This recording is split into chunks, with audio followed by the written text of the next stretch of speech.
तो बच्चों हम लोग AHS नंबर 24 देखेंगे बेटा। तो ये है आपकी AHS नंबर 24, राइट। तो ये बेटा AHS का नेम क्या है? Epoxide, right. तो ये कौन से कंपाउंड है? इपॉक्साइड कंपाउंड है बेटा। तो इसकी नेमिंग करने के लिए आपको क्या क्या जानना जरूरी है? तो पहले तो उसका जनरल फार्मूला हम लोग जाने। तो इसका जो नंबर 1 पॉइंट जो जनरल फार्मूला है बेटा, तो ये जनरल फार्मूला है R सिंगल बॉन्ड CH, है ना। तो यहाँ से सिंगल बॉन्ड C, इस पर जुड़ा हुआ है एक ऑक्सीजन, और यहाँ से R डैश, तो यहाँ से एक एक H हो सकता है यहाँ पर, राइट। तो ये एक इपॉक्साइड कंपाउंड है। इसका जनरल फार्मूला इस प्रकार से लिखा जा सकता है, मीन्स यहाँ हाइड्रोजन अवेलेबल है। तो दूसरी चीज़ यहाँ पर बेटा, यहाँ पर हम प्रीफिक्स यूज करेंगे, राइट। यहाँ पर हम क्या यूज करने वाले हैं? प्रीफिक्स।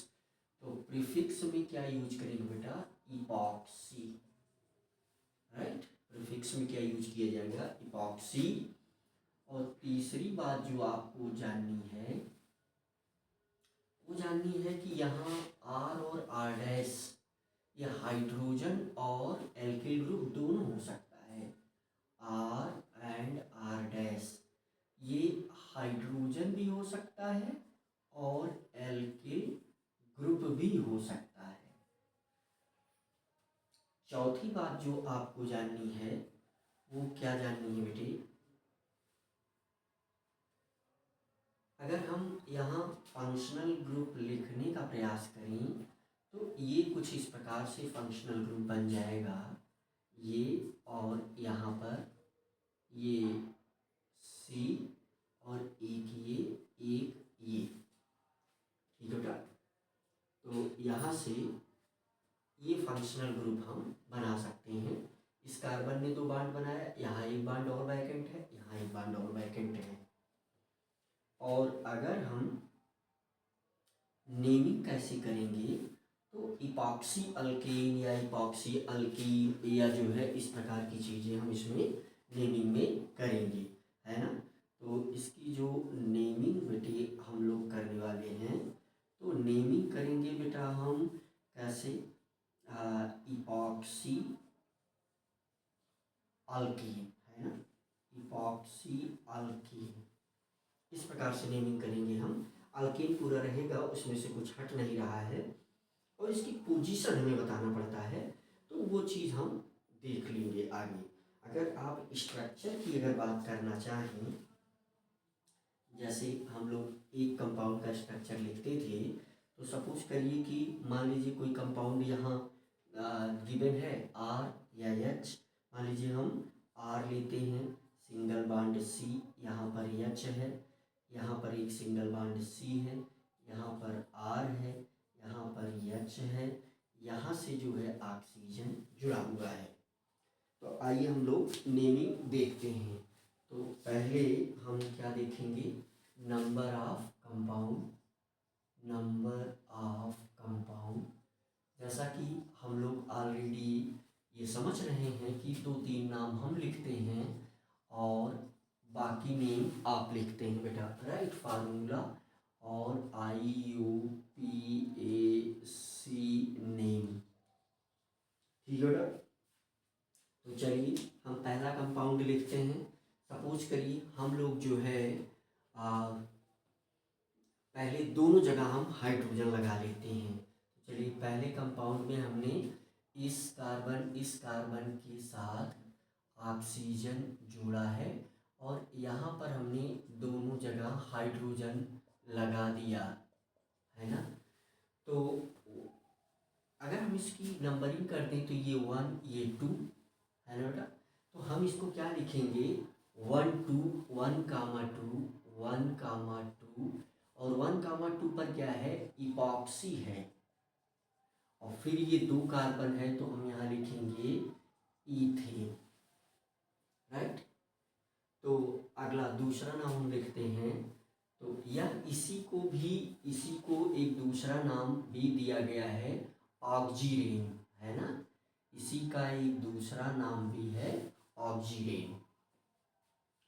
तो जैसे अगर हम दूसरे कंपाउंड की बात करें तो यहाँ से मान लीजिए आपने इस पर CH3 जोड़ दिया, फिर बाकी चीज़ें एज इट इज हैं, तो यहाँ से आप ये देख लें दोनों पर हाइड्रोजन जुड़ा हुआ है, ये ऑक्सीजन है।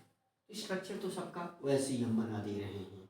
तो नंबरिंग फिर से 1 2, लेकिन इस बार ये प्रोपेन है तो हम इसकी नेमिंग क्या लिखेंगे, 1,2 डैश इपॉक्सी, और फिर ये क्या है, प्रोपेन है, right.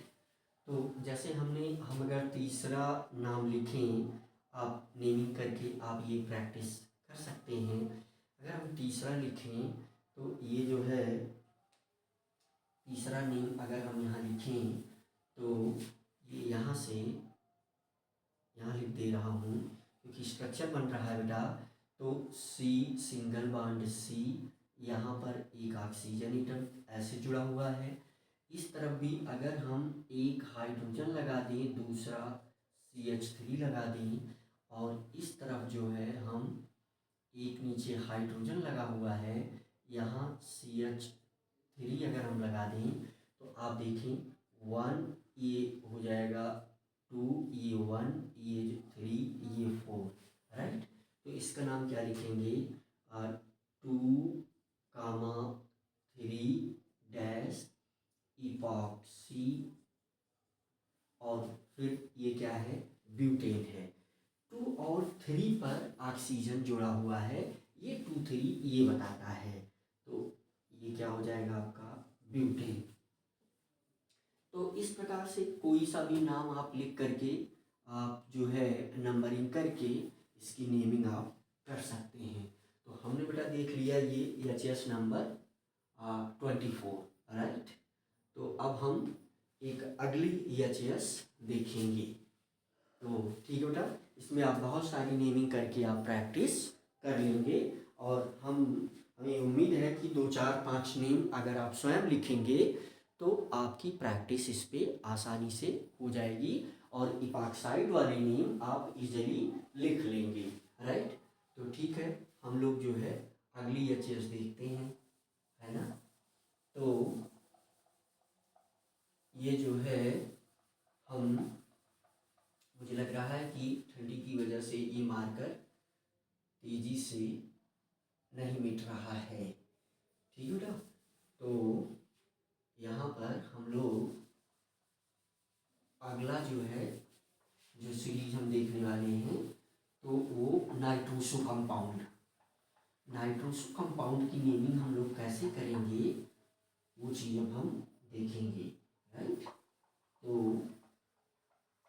Nitroso compound, okay, nitroso compound हम लोग देखेंगे।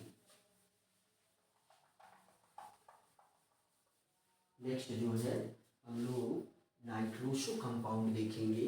ये जो है थोड़ा सा मार्कर की प्रॉब्लम हुई है बेटे इस समय, है ना, मार्कर कठिनाई से ये मिट रहा है बेटा। तो हम लोग जो है नेक्स्ट सीरीज में नाइट्रोसो कंपाउंड देखना चाहते हैं, ओके। तो आइए देखते हैं हम लोग नाइट्रोसो कंपाउंड। तो नाइट्रोसो कंपाउंड के लिए भी आपको क्या क्या जानना आवश्यक होगा, वही पुरानी चीज़ें, पुरानी बातें ही हम जान करके नाइट्रोसो कंपाउंड की भी नेमिंग कर लेंगे। तो मार्कर मिटने में थोड़ा समय लिया, तो हम ये सीरीज नंबर 25 नाइट्रोसो कंपाउंड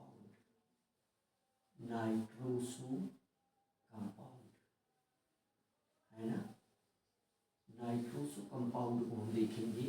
तो इसका जो जनरल फार्मूला हो जाएगा वो तो बेटा वही हो जाएगा आर सी है ना, आर के साथ हम सी एच, आर के साथ भी हम एन को जोड़ सकते हैं। तो इसका जनरल फार्मूला हो जाएगा आर एन ओ। अब इसमें जो प्रफिक्स यूज होगा वो यूज होगा नाइट्रोसो, है ना। और जो इसमें प्रफिक्स जो यूज होगा नाइट्रोसो, और यहाँ आर की जो वैल्यू है वो ओनली एल्किल ग्रुप है, ओनली अल्किल ग्रुप, ठीक है बेटा। और यहाँ फंक्शनल ग्रुप को सिंगल बॉन्ड एनो हम ऐसा बोल सकते हैं।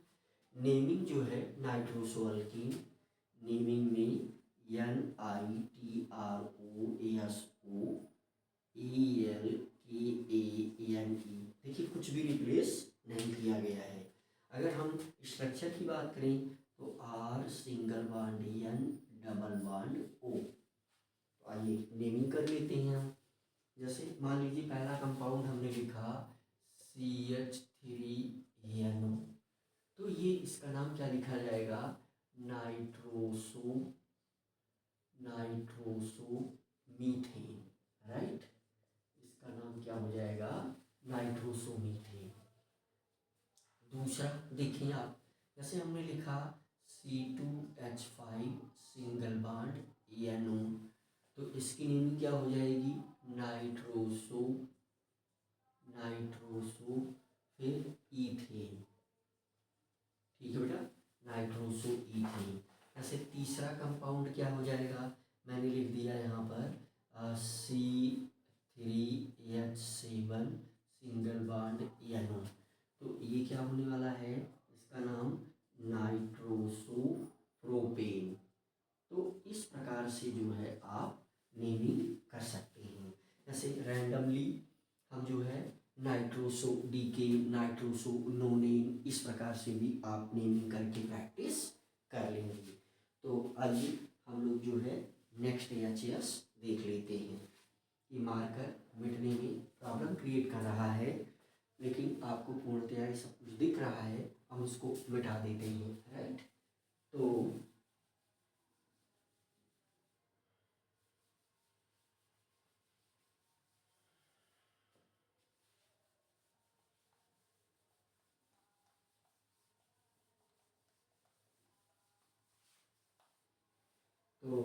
यहाँ पर हम लोग नेक्स्ट नेमिंग करेंगे, नेक्स्ट सीरीज देखेंगे। जैसे इमीन, एक कंपाउंड इसमें आएगा इमीन भी, राइट। तो इमीन वाला भी हम लोग यहाँ देख लेते हैं, ओके।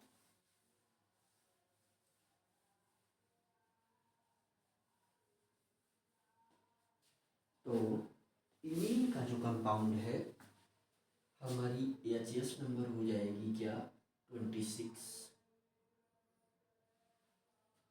ठीक है बेटा। तो HAS नंबर हमारी हो जाएगी 26। ये इमीन के कंपाउंड है ना। जैसे हम इसको अल्केन इमीन है ना, तो ये इमीन के कंपाउंड हैं IMINE। तो इसका जनरल फार्मूला हम क्या लिख सकते हैं, इसका जनरल फार्मूला R, यहाँ से इसका जनरल फार्मूला हम लिखेंगे, ये हो जाएगा आपका R सिंगल बॉन्ड CH, हम ऐसा लिख सकते हैं, राइट। जैसे सिंगल बॉन्ड CH, और यहाँ पर हम डबल बॉन्ड लगाएंगे और फिर NH, ये इमीन कंपाउंड हो गए। अब इसमें सफिक्स ही यूज होगा, इमीन नंबरिंग के साथ सफिक्स में यूज होगा।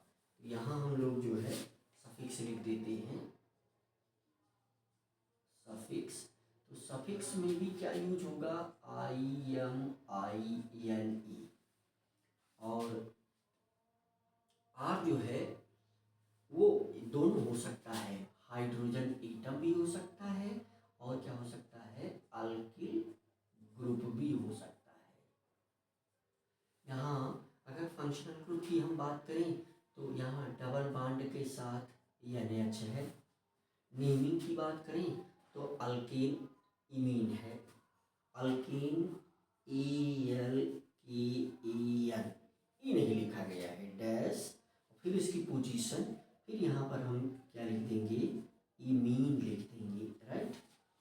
स्ट्रक्चर की अगर हम बात करें तो जैसे देख रहे हैं आप, जैसे लिखा गया है R सिंगल बॉन्ड C, यहाँ H जुड़ गया, डबल बॉन्ड के साथ N है, एक सिंगल बॉन्ड के साथ H है। ठीक है बेटा, तो चलिए नेमिंग जैसे करते हैं। मान लीजिए पहला कंपाउंड हमने लिखा है यहाँ पर जैसे CH2 डबल बॉन्ड NH, तो ये मीथेन है, तो हम मीथेन में पूरा नहीं लिखेंगे, METHAN लिखेंगे और डैश करके क्या जोड़ने वाले हैं हम यहाँ पर, इमीन। जैसे यहाँ से हमने लिख दिया CH3 single bond CH2 double bond NH, तो फिर इसका नाम क्या होगा, 2 कार्बन हो गया, तो 2 कार्बन में हम क्या लिखेंगे, ईथेन, ई नहीं लिखेंगे, है ना। तो यहाँ से एक डैश लगाएंगे, क्या लिखेंगे, इमीन। अगर मैं और कार्बन बढ़ा दूँ, जैसे मैंने लिख दिया C2H5 single bond CH2 double bond, है ना, तो ये CH2 नहीं होगा बेटा, देखिए यहाँ तो ठीक है CH2, यहाँ से क्या हो जाएगा, ये CH हो जाएगा, यहाँ से भी ये CH हो जाएगा डबल बॉन्ड के साथ, तो ये क्या बनेगा आपका, क्या बन जाएगा, NH। तो फिर यहाँ क्या होगा, 3 कार्बन हो गया, 2 1 3 कार्बन, तो यहाँ हम लिखेंगे प्रोपेन, फिर ई नहीं लिखेंगे, डैश लगा करके क्या लिखेंगे, इमीन। पोजीशन हमेशा 1 ही है, जैसे पोजीशन भी अगर लिखना चाहे तो सब में 1 लगेगा, लेकिन अभी 1 की कोई आवश्यकता नहीं है। तो 4th नंबर पर जैसे सपोज करिए आपने लिखा C9, चलिए हम लिख देते हैं C8H17 single bond CH double bond NH, है ना। अगर हम ऐसा लिख देते हैं तो 8 1 9 कार्बन हो गया, तो आप लिखेंगे नोनेन, ई नहीं लिखेंगे, डैश लगाएंगे, 1 डैश इमीन, तो ये कंपाउंड आप लिख सकते हैं। जैसे एक हम जो है यहाँ 5वां कंपाउंड भी चलिए लिख देते हैं, जैसे आपने लिखा C9H19 single bond CH double bond NH, carbon का 4 बॉन्ड पूरा है, एक इधर से 2 यहाँ से 3, एक हाइड्रोजन 4, तो ये क्या हो जाएगा, डीकेन, DECAN और डैश 1 इमीन। तो बेटा हम लोगों ने जो है HS नंबर 26 भी देख लिया, ठीक है बेटा। तो इसके आगे बेटा हम लोग नेक्स्ट वीडियो में देखेंगे, राइट।